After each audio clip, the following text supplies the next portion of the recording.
নমস্কার বন্ধুরা, অনিফার্স world YouTube চ্যানেলে আপনাদেরকে স্বাগত। Second SLST 2025 provisional admit card download করার নোটিশ দিল কমিশন। নোটিশটি জাস্ট একটু আগেই দেওয়া হয়েছে, যেমনটা একটু আগেই আমি আমার একটি ভিডিওতে বললাম। তো নোটিশের ইম্পর্টেন্ট জায়গাগুলো আমরা দেখে নেব। প্রথমেই বলা হচ্ছে একদম ফার্স্ট প্যারাগ্রাফটাতে, কমিশন তার ওয়েবসাইটে প্রভিশনাল অ্যাডমিট কার্ড আপলোড করে দিয়েছে। ক্যান্ডিডেটরা অফিসিয়াল ওয়েবসাইট থেকে অর্থাৎ www.westbengalssc.com এই অফিসিয়াল ওয়েবসাইটটি থেকে অর্থাৎ আজ থেকেই তাদের অ্যাডমিট কার্ড ডাউনলোড করতে পারবে তাদের লগ ইন ক্রিডেন্সিয়ালস দিয়ে। এবং যে যে জিনিসগুলি মাথায় রাখতে হবে সেগুলো কিন্তু পয়েন্ট করে 1 2 3 4 করে বলা আছে।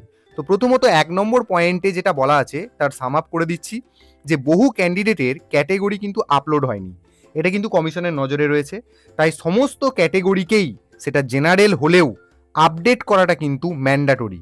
যারা ক্যাটেগরি আপডেট করবেন না তারা কিন্তু অ্যাডমিট কার্ড ডাউনলোড করতে পারবেন না। তবে এটাও বলা হচ্ছে যে ক্যাটেগরি ধরুন আপনি আপডেট করলেন, তারপরেও যদি আপনি অ্যাডমিট কার্ড ডাউনলোড করতে না পারেন, তার মানে অন্য যে কোনো কারণে আপনার অ্যাপ্লিকেশনটা কিন্তু রিজেক্ট করা হয়েছে।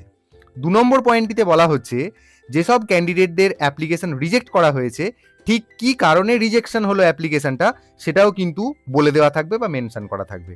3 নম্বরে বলা হচ্ছে অ্যাডমিট কার্ডে যে যে ইনস্ট্রাকশনগুলি দেওয়া থাকবে, অর্থাৎ পরীক্ষার হলে কি কি করতে হবে, কি কি নিয়ে যেতে হবে, সমস্ত ধরনের নিয়ম কানুন ইনস্ট্রাকশনগুলো কিন্তু ভালো করে দেখে বুঝে পড়ে নেবেন।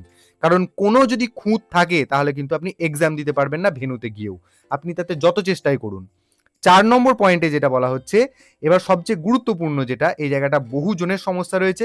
তো এক্ষেত্রে এসএসসি আপাতত যেটা বলছে যে যদি দেখা যায় আপনার অ্যাডমিট কার্ডে আপনি সঠিক ফটো অথবা সিগনেচার কিন্তু আপলোড করেননি, বা আপনার ফটো সিগনেচার নিয়ে কোনো ইস্যু রয়েছে বা ম্যাচ করছে না, অর্থাৎ আপনি যে আইডেন্টিটি কার্ড দেখাচ্ছেন তার সাথে আপনার অ্যাডমিট কার্ডের ফটো এবং সিগনেচার ধরুন ম্যাচ করছে না, তাহলে কিন্তু আপনি কোনোভাবেই পরীক্ষা দিতে পারবেন না। তবে এই জায়গাটা নিয়ে আমার মনে হয় কমিশনের কিন্তু অবশ্যই কিছু একটা স্টেপ নেওয়া উচিত, কারণ এই নোটিশটিতেও কিন্তু এই ফটো এবং সিগনেচার ইস্যু যাদের রয়েছে তাদের নিয়ে কিন্তু কমিশন কিছু বলল না। তো এই ফটো এবং সাইন ইস্যু যাদের আছে তাদের অন্তত আরেকবার এডিট করার সুযোগ দেওয়া উচিত কমিশনের। আর লাস্ট 5 নম্বর পয়েন্টটাতে বলা হচ্ছে অ্যাডমিট কার্ড পাচ্ছেন মানেই যে আপনি সব দিক থেকে এলিজিবল হয়ে গেলেন টিচার হওয়ার জন্য, সেটা কিন্তু নয়। প্রপার ভেরিফিকেশন, পরীক্ষা, কাউন্সেলিং, ইন্টারভিউ ইত্যাদি সমস্ত কিছু স্টেপসে আপনি স্যাটিসফাই হলে তবেই কিন্তু আপনি ফাইনাল স্টেজে পৌঁছবেন।